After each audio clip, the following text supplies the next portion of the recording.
I'm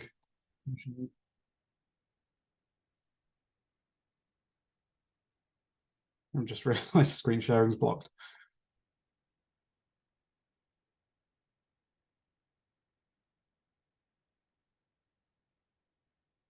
Okay, that seems to work. Thank you. Yeah, you should be able to do that now.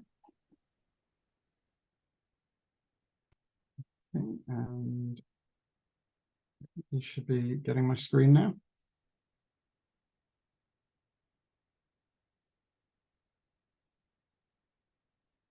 Okay. Right, well, thank you everyone for joining us today for the second of these two sessions. Today's session is all about delivery, learning how to deliver effectively from, among other people, a con man, a half-naked environmental engineer, and a screaming lunatic who just happens to have led a Fortune 500 company that I'm sure all of you have heard of. So I'm Jude D'Souza, and I will be taking you through this today.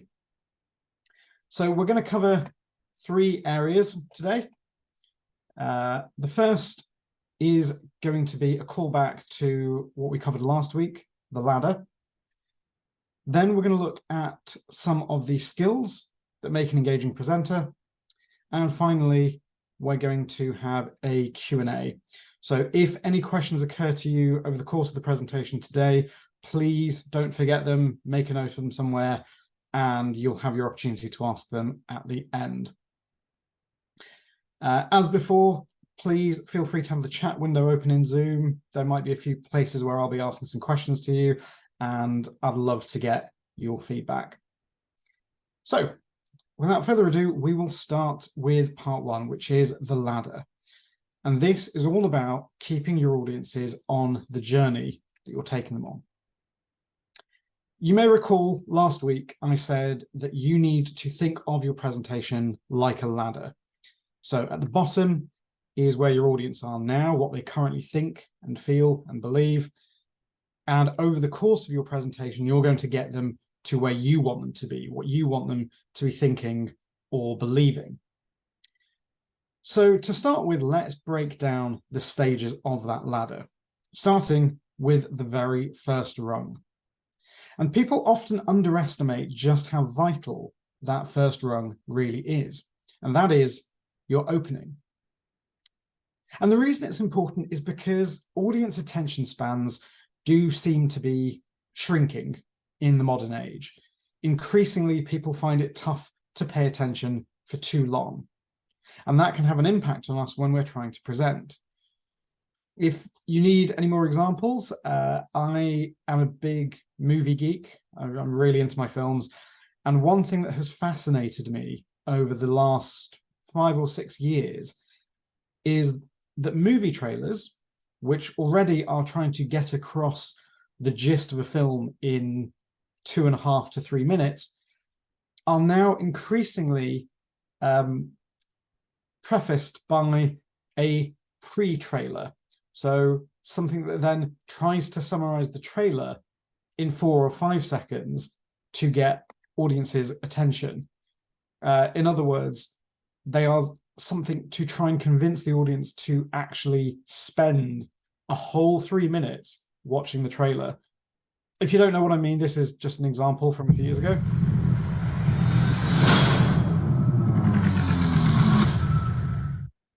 So just a quick bit of pre-roll to try and pull you in. And you may also have heard of the streaming service Quibi, which launched in 2020. And the thing that made Quibi different is that all of its movies and TV shows were sliced up into chunks of 10 minutes or less and optimized for mobile devices. So you look at things like this, pre-trailers and Quibi, and it's easy to feel like it's tougher and tougher to get people to pay attention for very long. In fact, there was a 2015 study that said that the human attention span was now around about 8 seconds long, which is actually less than a goldfish. But this is perception. That 2015 study was roundly debunked, and Quibi, as you may or may not know, went bankrupt just a year later. It's not so much that audience attention spans are shrinking, there are simply more demands on our attention. We have more devices, we have more social media, we have notifications popping off all the time, lots of things that are trying to get our attention. Since the pandemic and lockdowns around the world, more and more people have started working from home regularly, which means that quite a lot of the time people attending your presentations may be viewing them from home, in which case they're contending with their pets or their children or the comforts of home or a myriad of other distractions. And this is why getting attention early is so critical. Now, we may not be goldfish, but nonetheless, it is important to start your presentation by finding a good hook. So the hook is the thing that pulls your audience into the presentation from the beginning, something that demands their attention, that encourages them to really tune in. Now, there are a wide variety of ways you can approach this. You could start by teasing your conclusion, for example, the way you sometimes do in academic writing. So start by telling your audience what you're going to be telling them. You could maybe start by posing a rhetorical question to get your audience thinking. What is important is to consider what mood do you want your audience in? For example, do you want them intrigued? Maybe you could launch your presentation by challenging some facet of established wisdom. Say that, I know that we have all been trained to think that X equals X, but actually I'm here to tell you that X equals Y. Or perhaps you could make another bold claim, something that, again, will get them interested, will make them think, well, I want to see how this person is going to make that case or is going to prove this point. Maybe your audience think they know what you're going to say. If you're giving a presentation whereby you have a presentation title that has been released ahead of time, many people in your audience may have already decided, oh, well, he or she is probably going to present in this way or probably going to talk about this subject. In which case, maybe you want to surprise them at the beginning of your presentation. Start with something entirely unexpected.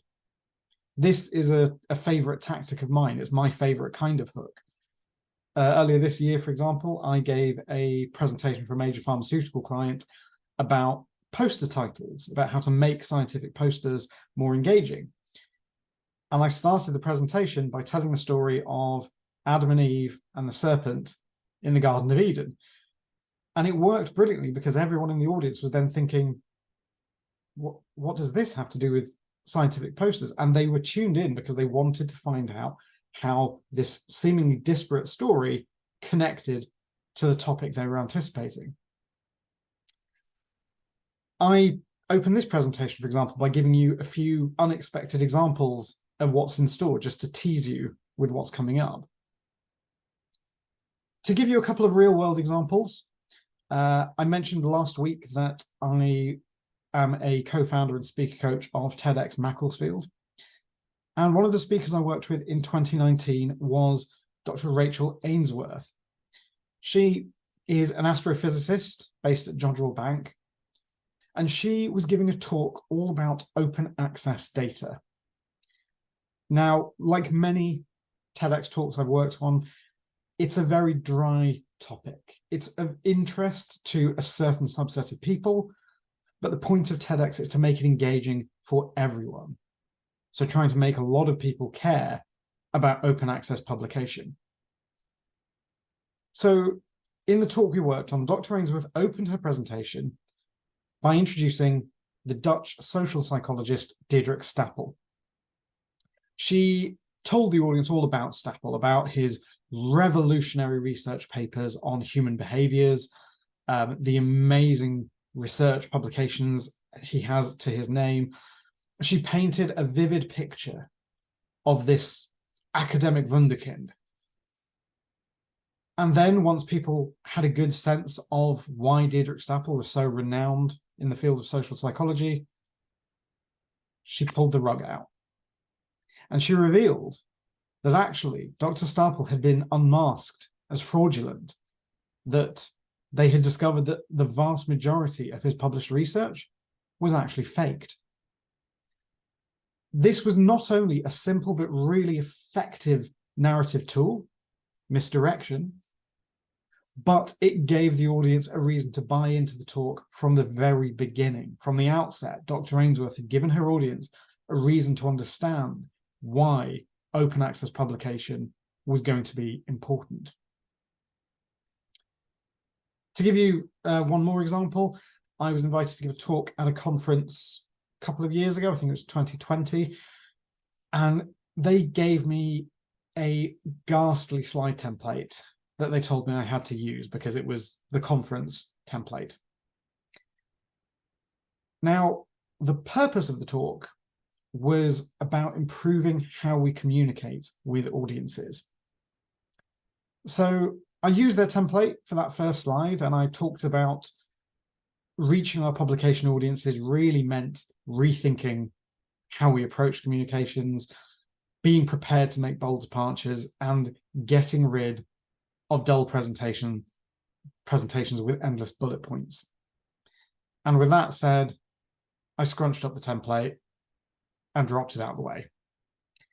And that wasn't any highfalutin special effect. That was simply a pre-programmed transition in PowerPoint. That was one button press to do that. But it made the audience sit up in their seats. It got their attention. And once you have their attention, half the battle is already won. So let's move on to the next steps on the ladder, because once you've got their attention, the next part of the journey is the central part, the central rungs. And there are a few related areas I'd like to cover here. First is considering the background knowledge of your audience and making sure you are building bridges. In other words, make sure your data, your argument is in terms that your audience can understand.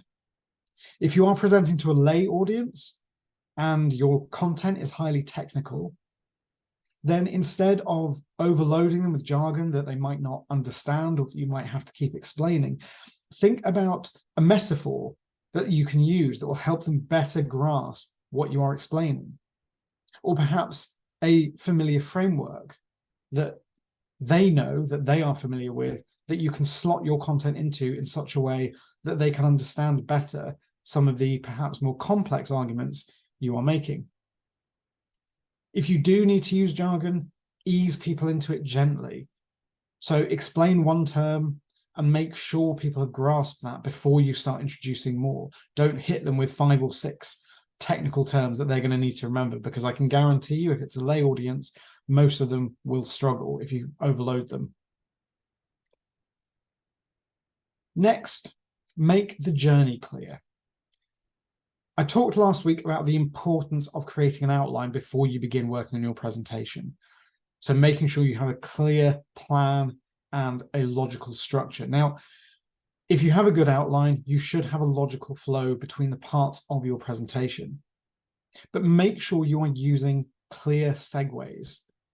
Whenever you move from one topic to another, make sure you are making it clear to your audience how one moves into the other, how idea A leads in to idea B.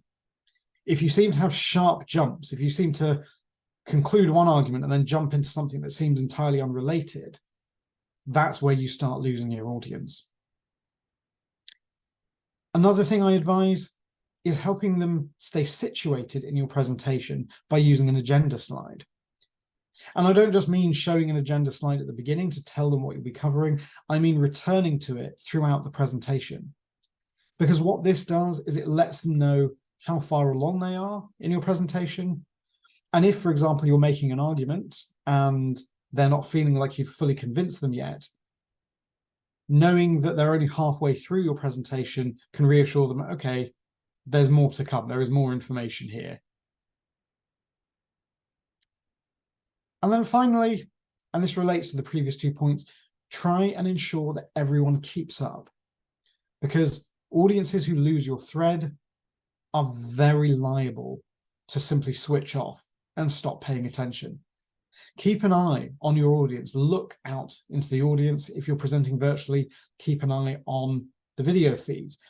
If people are looking like they're losing interest or they're confused, if you see furrowed brows, take a pause and maybe explain your idea again, break it down in simpler terms. One thing I suggest that works quite effectively is mini summaries. They really help your audience keep up with the flow. So when you finish one section of your presentation, briefly summarize what you've covered. So we've shown here the importance of writing an outline before you develop your presentation. So now that we've got that, let's move into how you actually start building your presentation. So you have a summation of what you've just covered, and then how that leads into the next part. It's as if there is anyone struggling to climb the ladder, you are there to give them a helping hand onto the next rung. And the easiest way to keep them focused is to simply control the audience's attention. So particularly if you are showing a lot of content or a lot of data, try and ensure you are focusing the audience's attention on the important parts. There are so many slide presentations I have seen where a speaker has put up a complex graph or more often a table, and they've started talking about a particular row or column or particular data point without making it clear to the audience what they are talking about. And you can see, I can see as a presentations operator, audience members puzzling over, is he talking about that column? Is she talking about that row? Is that what I'm supposed to be looking at? And by the time they've locked in on the relevant content, the speaker has moved on to the next slide. So if you are showing detailed material, by all means, put it up on screen. But a quick and easy tactic you can use is then to duplicate the slide and just change some of the colors to make sure that the audience is focused on the specific thing you are talking about, the particular correlation or trend. And this works equally well for tables as well. This is that same table from last week. And again, just highlighting particular rows ensures that there can be no confusion as to which part of this table you are discussing or which particular correlation or trend you're trying to draw attention to. This works so effectively because human beings gravitate towards what is different. So even if I were to give you a whole host of content, by taking advantage of differences in color or size or even shape, I can ensure your attention is focused where I want it to be. Take this example.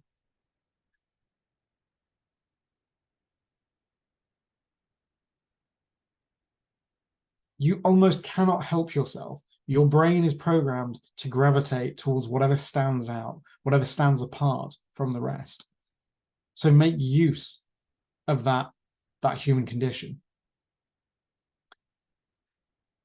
A final tactic that can help you control your audience focus is one that I use constantly, and you will have seen it throughout this session and the previous session. Before I tell you what it is, let's just call back to something we covered last week. We established that audiences will often read ahead on a slide. So for example, if you have 3 points and you're talking to point 1, your audience may already have gone ahead and read point 2. And while they're waiting for you to get to it, they've now gone ahead to read point 3. They finished everything on the slide and they're waiting for you to catch up. And that's never really good. The simple technique that you can use, and the one I use constantly, is using animation. Animation helps ensure that your audience is completely synced to where you are in the presentation. So point 1 only comes up on screen when you're talking to it, and point 2 doesn't come up until you're ready. And similarly, once you finish talking to point 2, then you can bring in point 3. You could even take it a step further and keep your audience synced with you. So in a similar vein to the examples I gave earlier, you can dim points after you've spoken to them. So once you've finished talking to point one and you move on to point two, point one can stay on screen, but it can go to a dimmer color. So it's still visible, but it's clear to the audience that point two is what they should be focused on now. Similarly, when point three comes up, points one and two, dim. And again, these are functions that are built into PowerPoint. If you go into the animation pane and you select animation effects, you have the option to dim after animation. And I'm not talking about fancy animations either. You don't need to wow your audience with fancy effects. Simple appears or fades will usually do the trick.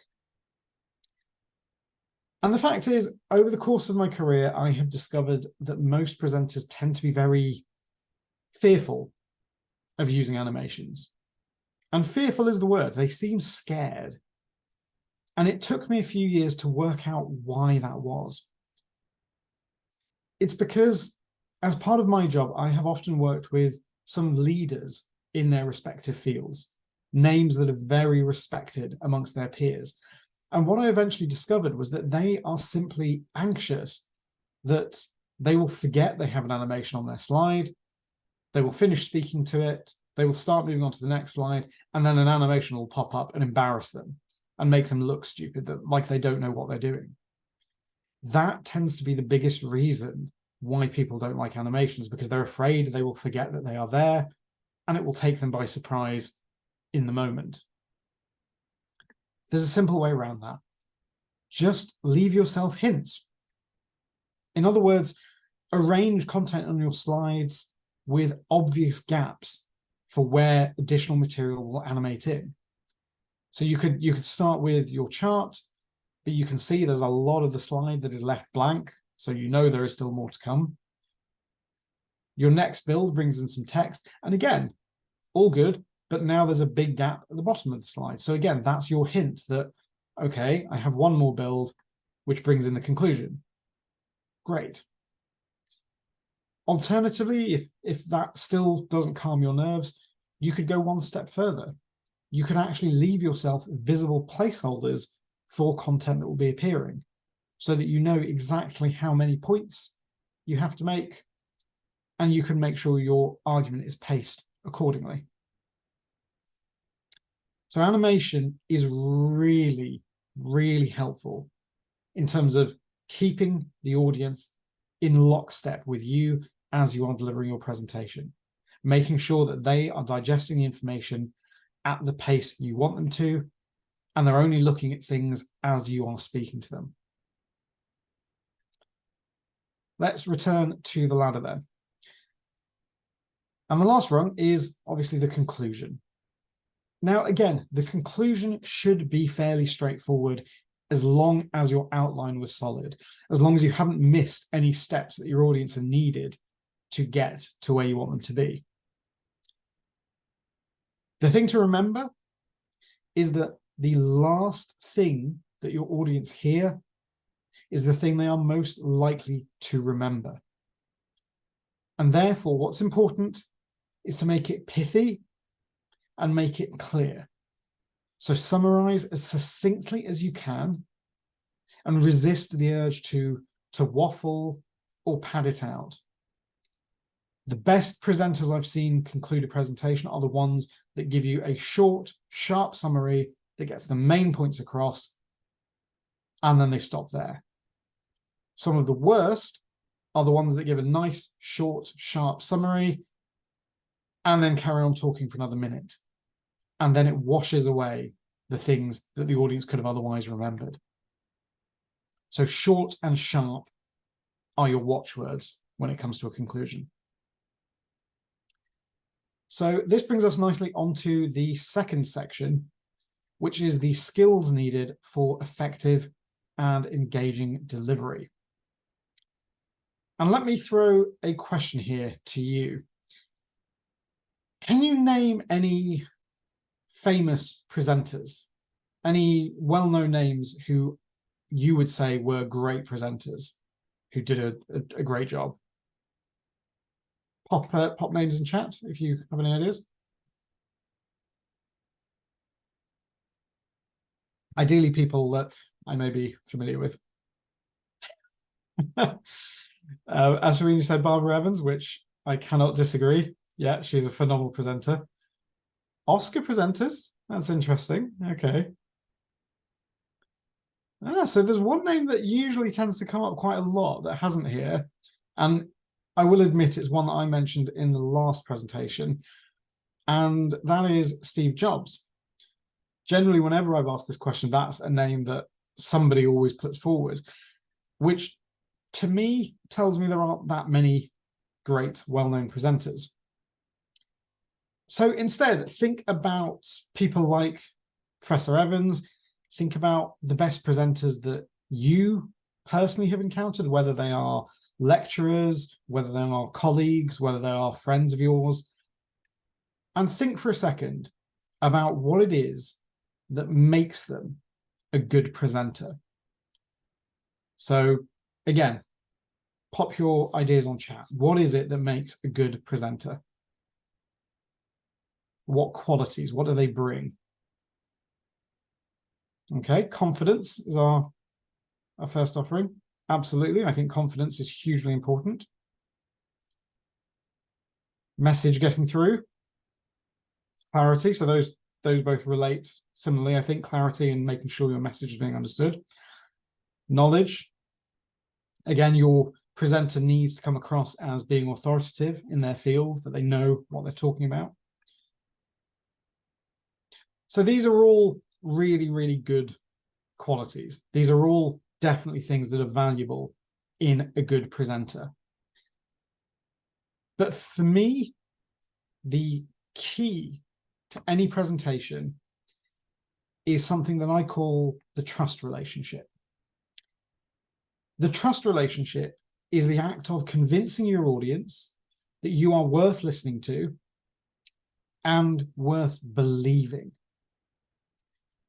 And almost everything else, almost every other quality, including all the ones you mentioned just now, are in service of that trust relationship. Confidence, knowledge, clarity, all of it feeds in. So let's look at some of those major areas in turn. Confidence, energy, clarity, and presence. So let's start with confidence. Once upon a time in 2015, there was a survey that polled Americans on their greatest fears.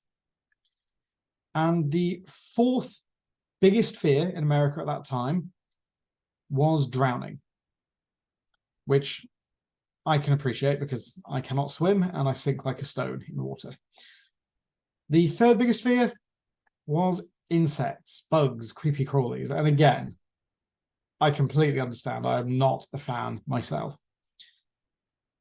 The second biggest fear was heights. Again, quite a common one. Does anyone want to guess what the greatest fear Americans had in 2015 was? Anyone?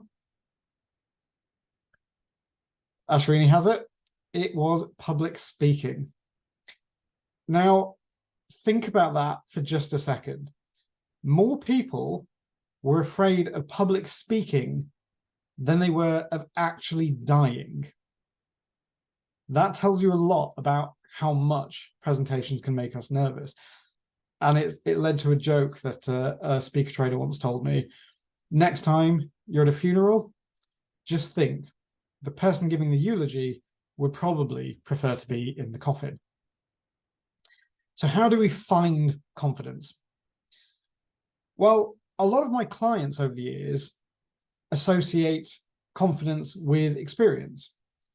They tend to gravitate towards speakers who have given many presentations and assume that means they will be good. I don't think that's necessarily the case.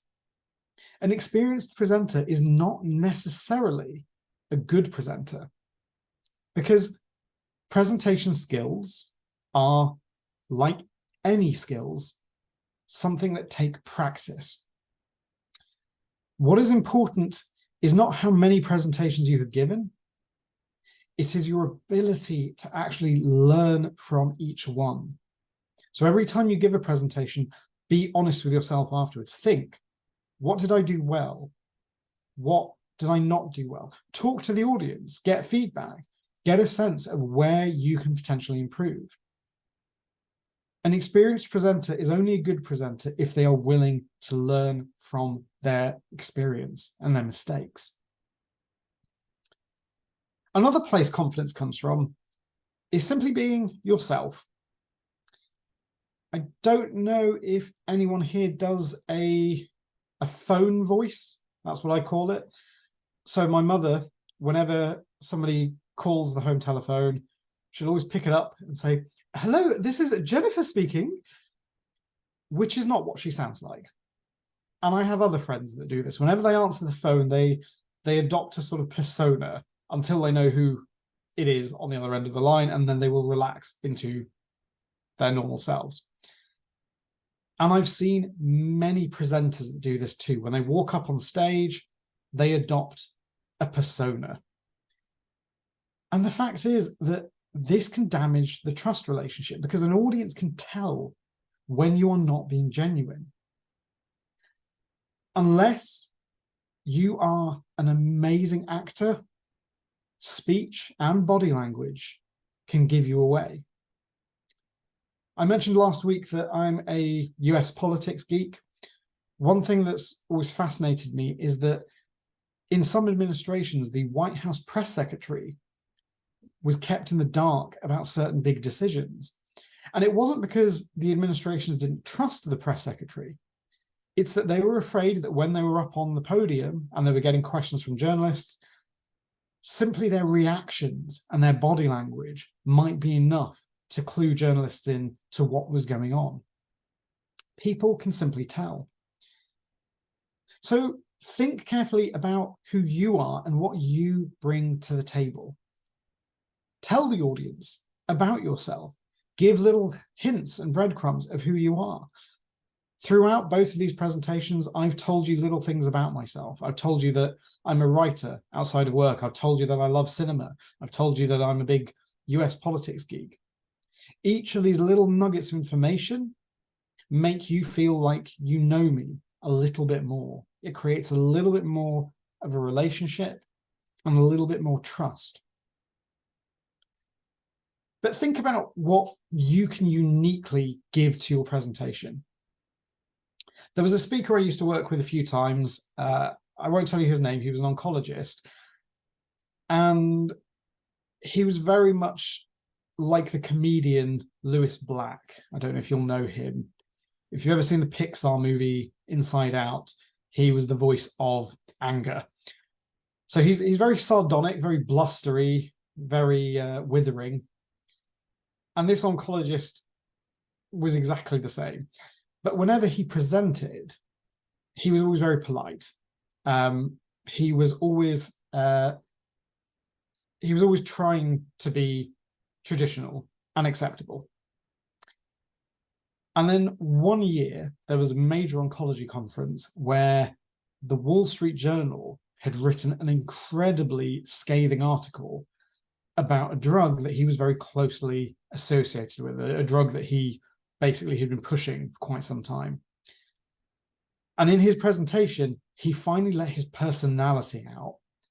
His presentation was withering. It was disparaging. It was sarcastic. He used a lot of humor in it to really tear down the Wall Street Journal article piece by piece.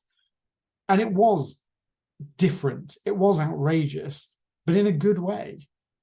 Because that year, the number of people I saw, the number of delegates, the number of other speakers who were telling their colleagues, "Oh, have you seen this presentation? If not, I've got to show you it on the Congress portal. You have to watch it. It's amazing."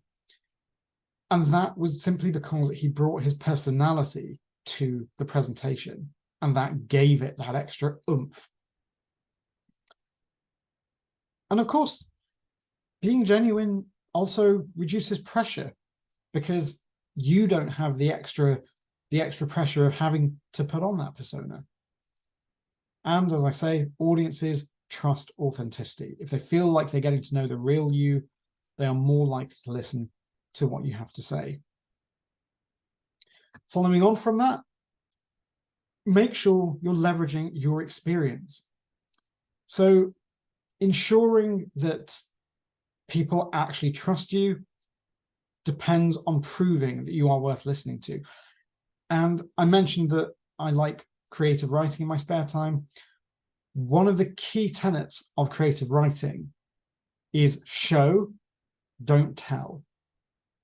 In other words, demonstrate something in your writing rather than explicitly telling your audience something. Instead of telling your audience these two characters have an easy friendship, demonstrate through their dialogue that they have an easy friendship. And in the same way, when it comes to presentations, instead of starting your presentation by telling your audience you're an expert, by listing all of your qualifications, instead subtly scatter that throughout the presentation. Throw in real-world examples of your expertise or your knowledge. You'll have noticed throughout these two presentations, I have referred to actual people I've worked with or actual experiences I've had. And by doing so, I'm giving you some real-world examples of my experience, rather than just telling you, oh, I've been doing this for 15 years and I know what I'm talking about. I'm letting you conclude for yourself that I know what I'm talking about. And of course, the biggest source of confidence is knowing your material. If you were to look out of the window right now and see somebody going past with a pair of crutches, you would automatically assume that they need those crutches in order to walk. Well, in the same way, if you as a presenter are depending on your slides too much, if you're constantly looking at the screen behind you or constantly reading content from your slides or seem hesitant, then your audience will think you don't know your stuff. As Julian said, they will feel like you are not knowledgeable. So rehearsal is one of the most important things you can do before a presentation. But there's a little bit more to it than that. While it's obvious that if you don't do any rehearsal, it impacts your presentation negatively, you come across as tentative, nervous, unprepared. What you might not realize is that rehearsing too much is equally dangerous. Because if you rehearse to the point where you're really memorizing big chunks of your presentation, it can damage your actual ability. You start coming across as stiff and mechanical. If you've memorized everything you're going to say, the passion can drain away from your words. And again, that can hurt the trust relationship. Where you really want to be is reasonably prepared, but still with that slight edge of anxiety. You know the spine of your story, you know the broad strokes, but you don't know it inside and out, back to front. You still have a little bit of nervousness, because those nerves, without wanting to go into the science here, can actually help your performance. To give you one example, TEDx Manchester in 2018 had a talk from a man named Dan Hett, who sadly lost his brother in the Manchester arena bombing. And when he went up on stage at the beginning, he turned around and he noticed that the presentation on screen was an older version of his presentation. So he said, sorry, tech guys, can you, this is the wrong version. Can you put the right one up, please? The slides went off screen and a different set of slides came back on screen. Unfortunately, these were still not the most up-to-date slides Dan had provided. Sorry guys, these are still wrong. Can you switch them? This time the slides went off screen and didn't come back. Dan Hett was on stage in front of several hundred people with no slides. What he did have was a couple of cue cards in his back pocket and an understanding of the spine of his presentation. He delivered an amazing presentation even without any slides on screen, because he knew enough of his presentation to improvise around the rest. And notes are enormously helpful. I don't just mean physical cue cards. I mean using the notes section in PowerPoint. If you're not familiar with it, it's that little pane underneath the slide whenever you're in edit mode. And you can put whatever notes you want in there. If you remember last week when I was talking about removing as much content as possible from the slides and moving it into the notes section, this is what I meant. Because when you present in what's called presenter view in PowerPoint, you get to see your current slide, you get to see your next slide, and you get to see the notes for the slide you are on. If you've not come across presenter mode, it's in the slideshow ribbon in PowerPoint, and you just tick use presenter mode, and you will get this view. The reason it's handy is because if you've put important content into the notes section, that is what you get to see when you are presenting. As I think I said last week, my bullet points, are not on the slides for you, they're in the notes section for me. And I use something that I think of as the drinking bird method. So what I do is I address my audience, but then I dip into my notes to see what the next point I wanted to make was, come back up and deliver it, dip back into my notes, deliver the point, dip back into my notes, deliver the next point, and so forth.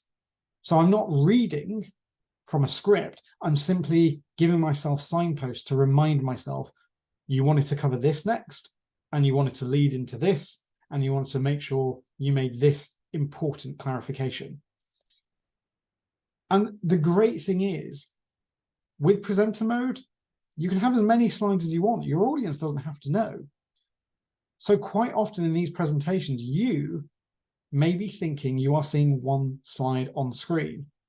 In actual fact, you're seeing 3 or 4 identical slides, all of which have different notes in them for me. Sometimes I have completely empty slides with note sections. Again, it's down to you, not your audience. They only see what they see. They don't know any better. So it's a really great trick to give yourself a little bit of confidence and to make sure you don't miss anything vital in your presentation. Next up, we have energy, which again was brought up earlier on. Passion is one of the most important ingredients in a good presentation, and yet it is missing from probably 90% of the presentations I've seen. I said last time that one of your missions is to make your audience feel what you feel. And if we're honest, your audience will not care about your content if you do not seem to care about your content. If you seem disengaged and bored by what you're presenting, why should your audience find it interesting? Why should they pay attention? If this content means something to you, if you are enthusiastic about it, if you are keen to share it, if you want to change minds or hearts, wear that on your sleeve. Don't be embarrassed to show enthusiasm. Enthusiasm is contagious, and it can make you much more convincing. The person on screen here is Billy Mays. I don't know if you know him, but he was a famous TV pitchman in America. And the reason he was so good at pitching products was because he came across as somebody who truly believed in these products. When he was selling OxyClean, you got the sense that this man thought this was the greatest product on the face of the planet. And that's why he was able to sell so many. Of course, as with most things, moderation is important. So passion is great, but don't go as far as Steve Ballmer. If you don't know the name Steve Ballmer, he was the president of Microsoft after Bill Gates, so 2000 to 2014.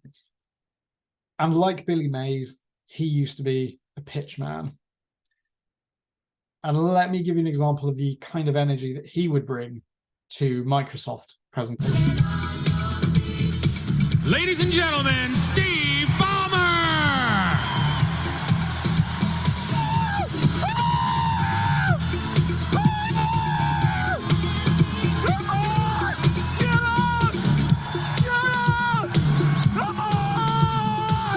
All right, we'll stop that there. I think you get the picture. So passion is good, enthusiasm is good, but not quite to that level.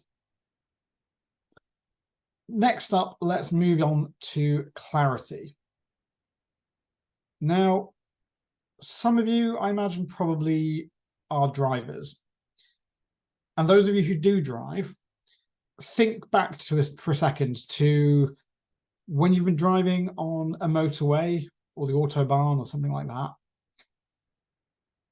and you've been on the motorway at high speed for quite some time, and then you come off into a residential neighborhood and your speed has to go to, say, I don't know, 30 miles an hour.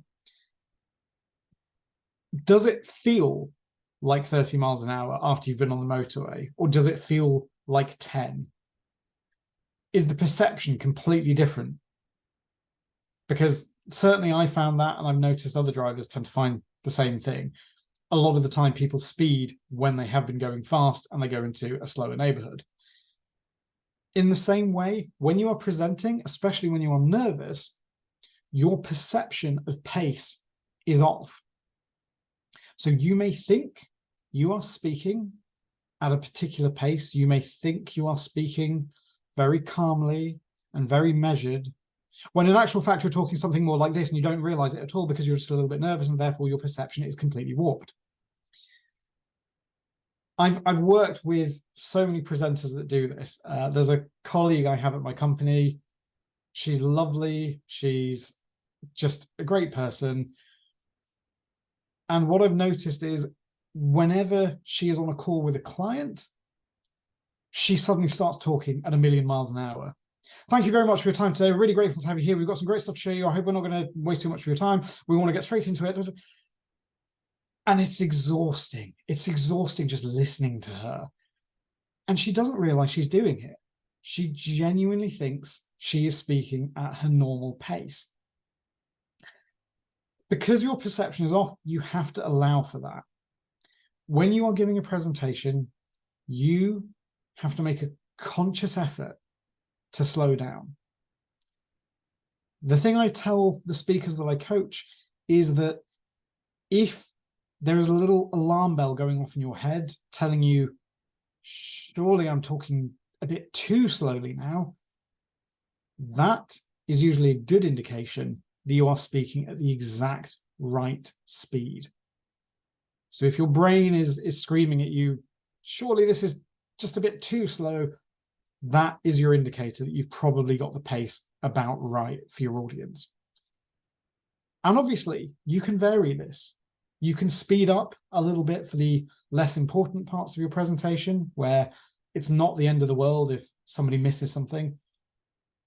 But when it comes to the important points, the key arguments, the complex things that you need to unpack, slow down for those. Or when you've got a really important statistic, slow down for emphasis. And that leads into the way you talk generally, varying your tone and cadence. Because people will zone out whenever something becomes too familiar. If you're in a presentation where you're looking at the same spot the whole time and the speaker is speaking in a monotone, I'm sure everyone on this call has attended at least one presentation where the presenter was just speaking in a really dull monotone the entire time, and they weren't varying their emphasis or inflection at any point. And the stuff that was really exciting was about as exciting as the stuff that was really dull. You've all been there. Vary your tone and cadence. Make sure it is matching with your story, that it lends itself to what you are saying. By all means, get faster, get more high-pitched when you're reaching an exciting conclusion, when your story is reaching a crescendo, or slow down when you're talking about a statistic which is frankly devastating, which is going to land hard with your audience. And when it comes to that audience, don't be afraid to engage with them. Keep them on their toes. Encourage them to consider the content in different ways. One of the easiest ways to do this is with questions. Either pose actual questions, as you've seen me do a couple of times, in which case your audience has to start engaging with you. Or if you don't want to do that, just pose rhetorical questions. When you're presenting your data, ask, if you were in this situation, what would you do? Or when you're presenting some results, why do you think we found these results? What do you think explains this particular trend that we weren't anticipating? All you are doing is you're encouraging your audience to engage with the content. You're not just talking at them, you are encouraging them to think about what you are saying and about what you are showing them. One of the biggest things that hurts clarity is something you're probably quite familiar with. And it's when you have the, what are they called? Filler words. Filler words. The ums and the ahs that you keep popping in between every few words in your sentence. Now, don't get me wrong. Filler words are natural. We all use them. But in a presentation, too many filler words can be a negative thing. For one thing, they can start disengaging the audience from what you are saying. Secondly, they can make you sound inauthentic. Think for a second about a subject that you are particularly passionate about. I don't know, maybe a TV show you really like, or a hobby that you're really into. Think about when you talk about that hobby or that TV show or that sport. Do you use filler words when you're talking to your friends or family about it? You probably don't, or certainly not as much. We don't tend to use filler words in everyday speech, especially when the subject is something we are comfortable with. So if you're using them a lot in your presentation, it makes you come across, like you're not fully plugged in to your topic. And finally, it can result in the audience needing to put in more cognitive effort to follow what you are saying. If your sentence is punctuated by lots of filler words, your audience has to put in more effort to follow what you are saying. And again, as we talked about last week, if we overload the cognitive bandwidth of our audience, they are more likely to zone out.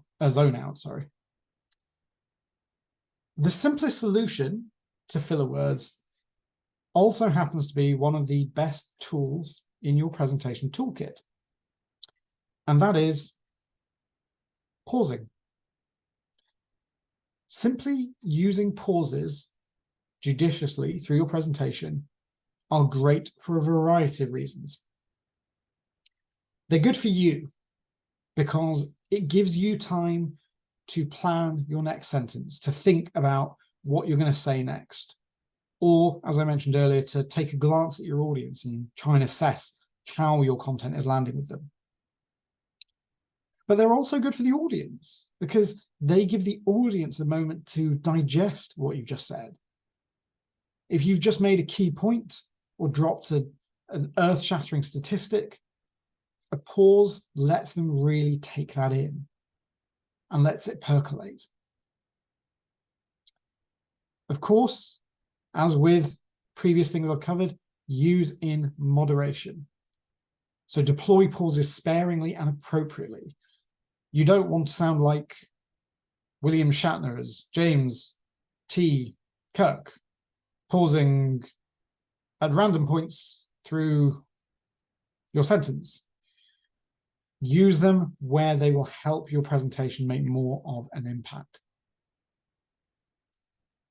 Another thing that helps is, as I mentioned with rehearsal, knowing the bones of your story.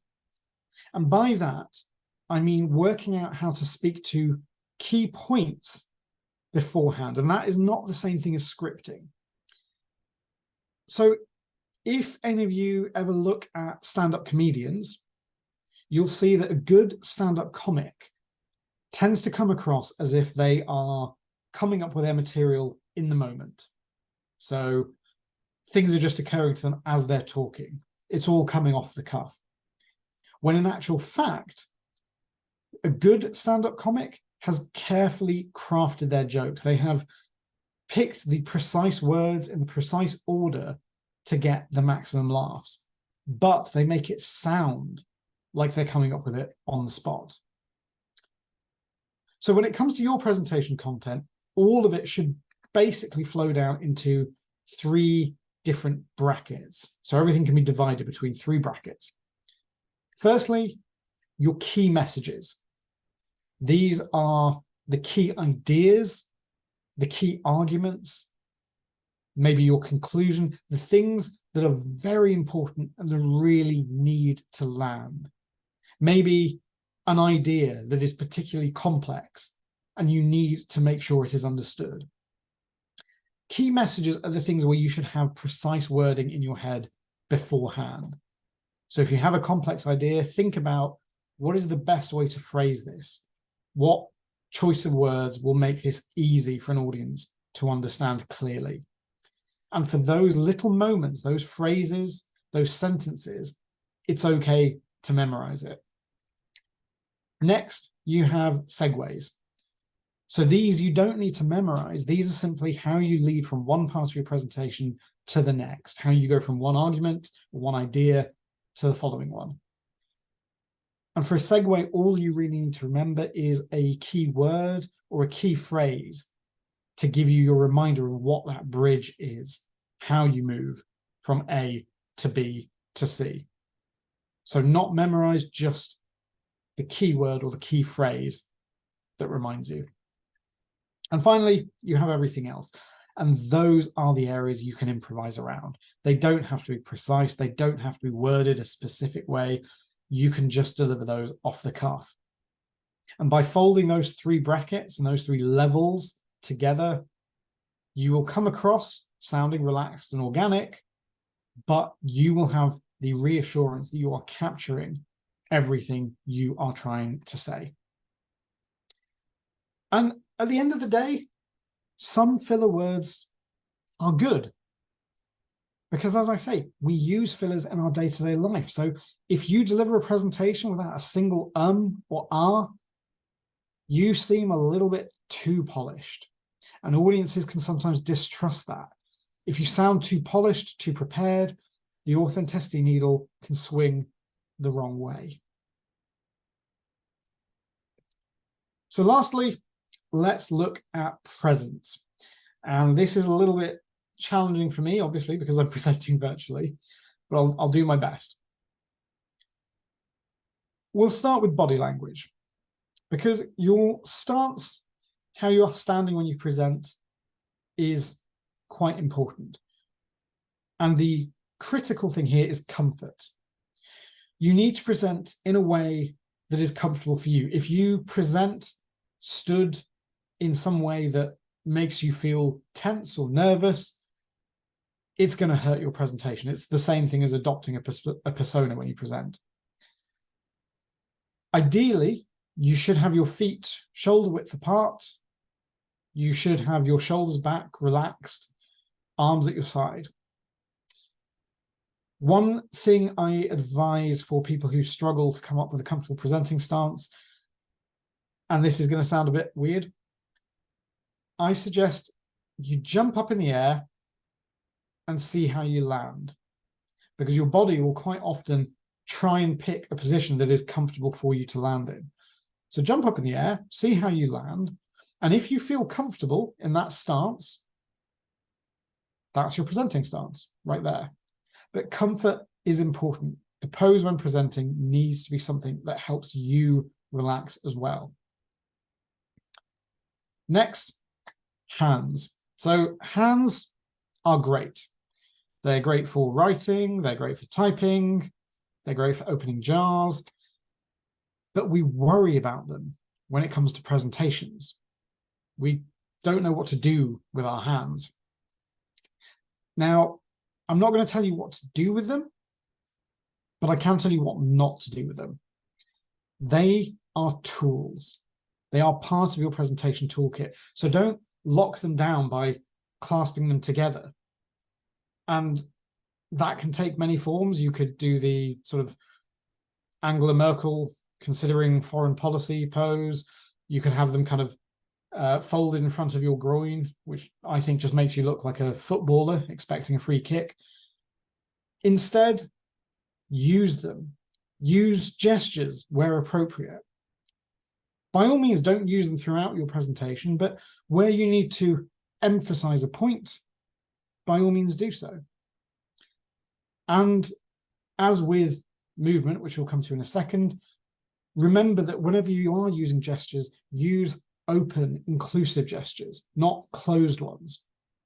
When you're gesturing towards your audience, spread your arms or your hands out to encompass your audience, to make them feel included.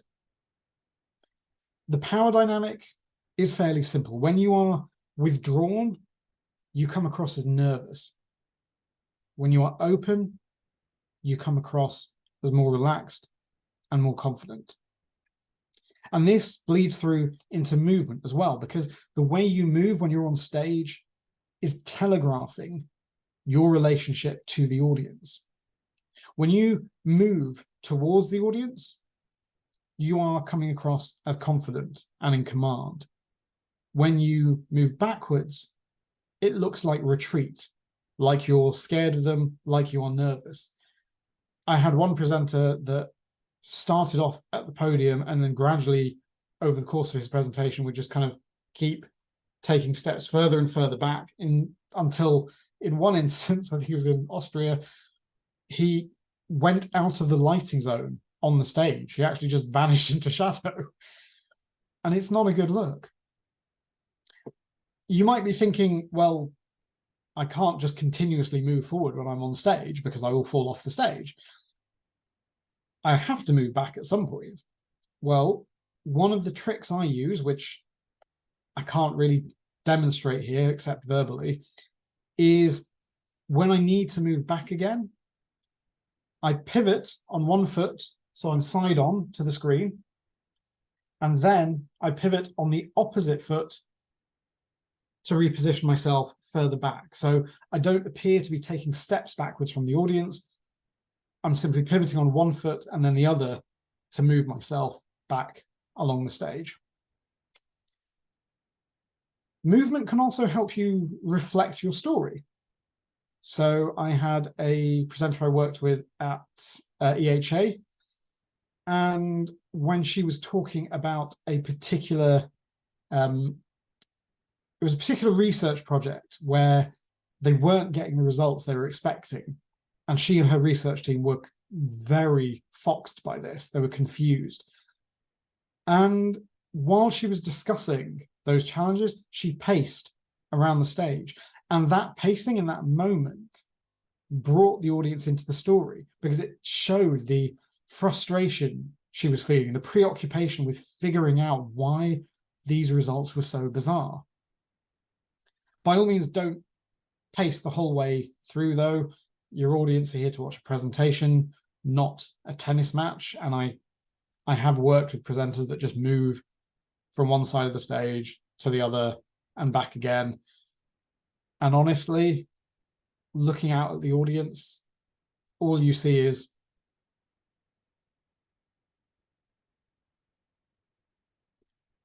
and that's not what you want. One thing that TEDx do that I really like, if you've ever seen TED Talks or TEDx Talks, we tend to have a red circular piece of carpet that the speaker stands on. So you're almost giving your speaker a zone of movement. You're encouraging them not to stand still, but you're also trying to make sure they're being judicious. They're not hyperactively wandering around the stage the whole time. Finally, one of the things that I think is most important and vital for the trust relationship is eye contact. Making eye contact with people throughout your audience cements that connection. It is vital in smaller settings. When you make eye contact with somebody, you are creating a connection. And to be completely honest, it serves you as well because people are less likely to chat to their neighbor or pull out their phone and check their notifications if they know you might be looking at them directly in the face at any given moment. Again, a trick I use with the speakers I coach is to think of it like the game whack-a-mole. If you're not familiar with whack-a-mole, it's the one where you have a grid of holes and little moles keep popping up and you have to hit them with a hammer as soon as they pop up. So what I tell my speakers is, imagine everyone in your audience will begin falling asleep as soon as you take your eyes off them.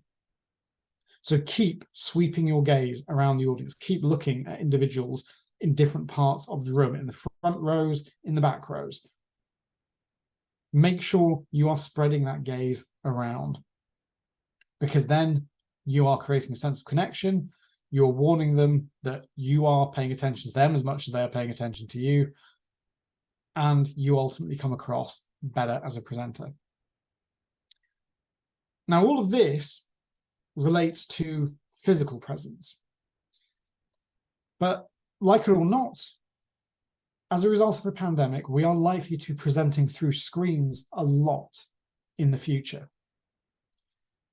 And our expectations for online presentations, such as the one you are watching right now, comes from another screen from which people talk to us.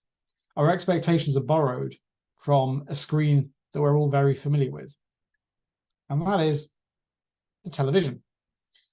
People speak to us from TV all the time, usually on news programs, usually from TV studios.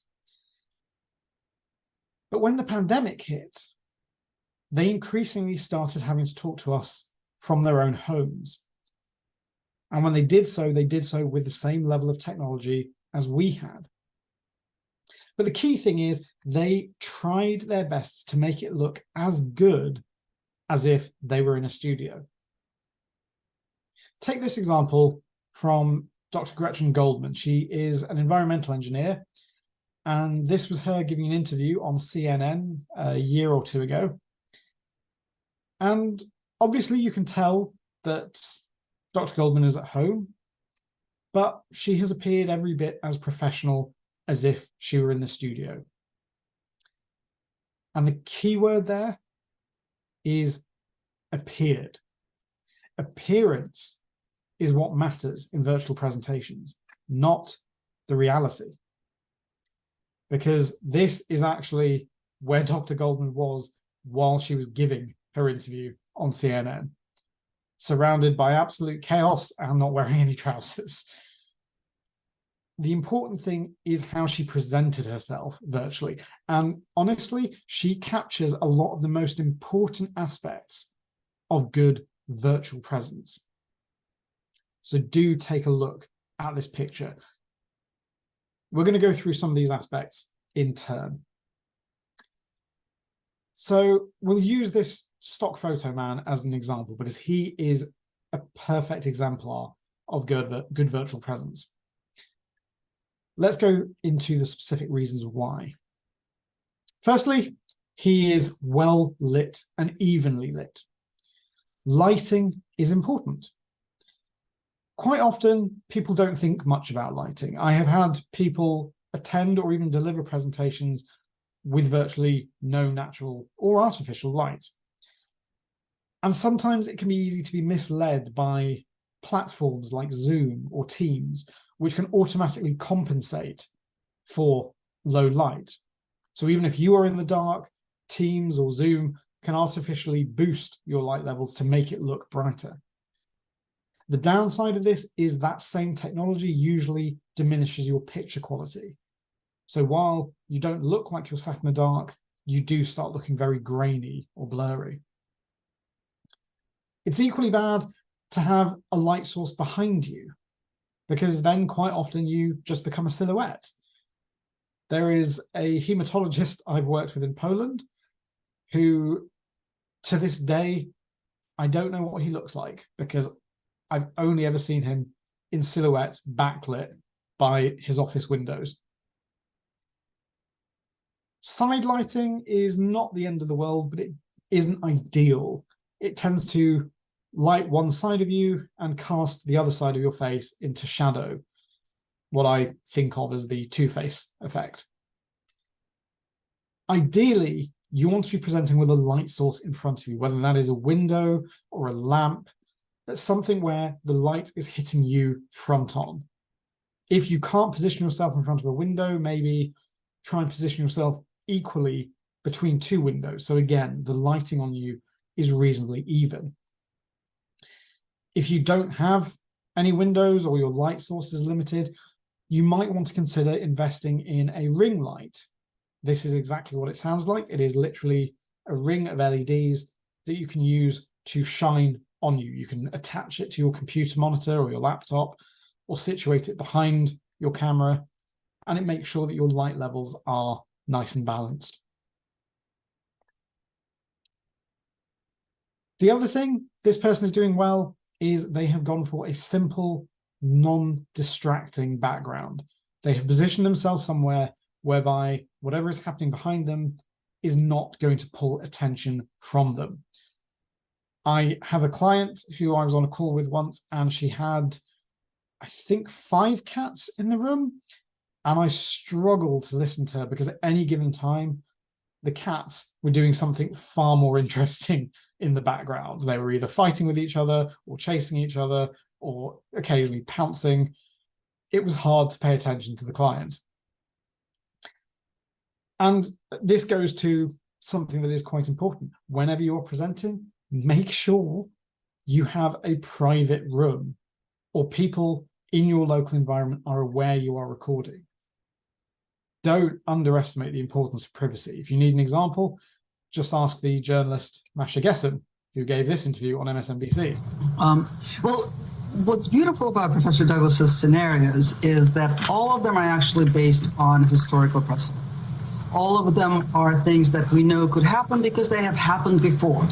We have seen electors break faith before. Yes, so not ideal when you've got people wandering around in the background drawing your audience's attention. Going back to platforms like Zoom and Teams, if you want to use some of the functionality they offer, such as a virtual background or a blurred background, try and make it easy for the program to do a good job. And by that, I mean take into account your actual environment and your backdrop. So for example, if you're using a virtual background or a blurred background and the wall behind you is white or fairly pale, make sure you are wearing dark clothing. Or if you've got a dark background behind you, maybe wear lighter clothing. Basically create a contrast for the program to cut you out more effectively. That way you won't get something like this chap who's, got part of his environment still showing and one of his ears seems to have been cut off. And you'll get something a little bit cleaner and crisper. In fact, if you are worried that you have too much distracting content behind you in your local environment, just do something as simple as putting up a bed sheet behind you or putting a throw over the items that you think might be drawing your audience's eyes. If you are using a virtual backdrop, try to ensure, once again, that it doesn't demand more attention than you.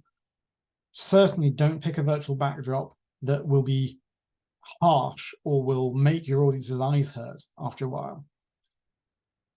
I worked with a couple of people who they had been through speaker training before, and their speaker trainer told them, you should present in front of a bookshelf because that makes you look really intelligent. I would argue the opposite. If you present in front of bookshelves, I guarantee you your audience will start trying to read the spines of the books behind you. And again, they will stop paying attention to you because they want to see what you read. You need to be the center of attention. Think about how your backdrop might make your audience feel. Is it something quite calming? Is it something quite tranquil? I tend to gravitate towards virtual backgrounds that are quite relaxing. If you're using a video virtual background, as I am, make sure it's something that is gentle, so nothing too fast-paced or jarring. And ideally, go for something with a seamless loop. which means when your video loops, there's no harsh point where you can see the ending and the beginning of the loop, because again, that can start distracting your audience and pulling their attention away. Next, framing. So if you remember, one thing Dr. Goldman did is she put her laptop on a chair and sat that on a coffee table. And the reason she did that was so that the camera was eye level with her, so that she was central in the frame. The camera was not pointing up her nose or gazing down at her. It was level with her. One thing that's important, in addition to being central and eye level, is to know the boundaries of your frame. In other words, where the limits are. If my hands are here, you can see them. If my hands are here, you can't see them. That means that when you make gestures, you can be sure that your audience can see them. And another reason you want to be level with your camera is something that goes back to what I said about physical presence, eye contact. Because if you haven't angled your laptop or your camera to make sure it is level with you, then you will do the same thing that so many people do when they're presenting virtually, which is they look at the audience on their screen, but the audience don't feel like they are being looked at. This is the problem, because where you are on my screen is not a way to make a connection with you. This is something that happened a lot when the pandemic first began and people went into lockdown. It's weird. If you were in a real space, if you were in, a coffee shop or out on the street talking to somebody, and the whole way through the conversation they were looking over here while they were talking to you, you would find it off-putting. It would create a gulf between you and the person you were talking to. So when you are presenting virtually, remember that the camera lens is your audience. You should be addressing the camera lens to ensure you are making a good connection with your audience. And some people I've worked with have come up with various tricks to make this a bit easier. One of my favorites was a member of my team has put a little Lego man on his monitor by his camera, and it reminds him to always address the Lego man. And a speaker I worked with just cut out a picture of a pair of eyes from a magazine and stuck those underneath her camera. So again, it just gives her that little reminder, this is who I should be talking to. Finally, one of the biggest challenges with virtual presenting is energy. When you're on stage in a physical room, you tend to find you can feed off the audience for energy. So if they're engaged, if they're interested, you can pick that up and reflect it back at them. When you're presenting virtually, it's much harder to get any immediate feedback. You can't look into the audience and see body language or facial expressions. Therefore, you have to bring the energy. You have to stay upright throughout. You have to avoid slouching. And no matter whether you have 6 people or 60 people or 600 people in attendance, you have to deliver your presentation as if it is going swimmingly at all times. Even if you start feeling nervous, do not fall prey to those nerves. Just present as if everything is going great, because that's the only way to maintain your energy levels throughout. And we'll finish with the part that comes after the presentation, which is answering questions from your audience. Now, first of all, don't feel the need to launch straight into an answer. Feel free to nod or thank your questioner, first of all, to give yourself a moment to think. And it's okay to pause before answering. Generally, a few seconds of waiting for a well-considered answer is better than getting a garbled and confused answer immediately. Make sure as well that you understand the question. I have seen far too many Q&As where the presenter very clearly didn't actually follow the question they were being asked. In some cases, they answered an entirely different question, and the person who asked the question sat back down without feeling like they got a response they wanted. If you're unsure, ask for clarification. Simply say, so am I right in thinking you mean, how does X impact Y? Okay, in that case, here's my answer. And also consider, once again, the baseline knowledge and perspective of the person asking the question. So especially if they mentioned their background, if they said, well, this is what I do, or this is where I've come from, when they've asked the question, use that in tailoring your answer to them. And finally, one nice bit of courtesy that I think helps your bond with the audience is just to check afterwards that you answered your question satisfactorily. So after you've given your answer, just say, is that what you were looking for? Does that answer your question? Because again, if it doesn't, if you missed the point or if you misunderstood, your questioner gets an opportunity to say, yes, but actually I'd like to know more about this detail, or so on. So that brings us as a nice segue to the final part of our presentation, which is over to you for the Q&A. So by all means, put questions in chat, or you can ask them on audio. Over to you.